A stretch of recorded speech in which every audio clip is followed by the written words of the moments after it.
Ciao, sono Matteo del gruppo Giovani di Condifesa.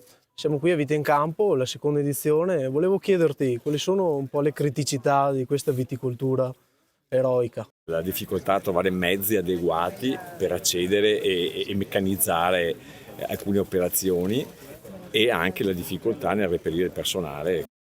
Hai visto qualche spunto oggi qui in fiera? Per i trattamenti fitosanitari molto interessante sono i droni, perché permettono di superare quello che è la difficoltà appunto di accedere con i mezzi.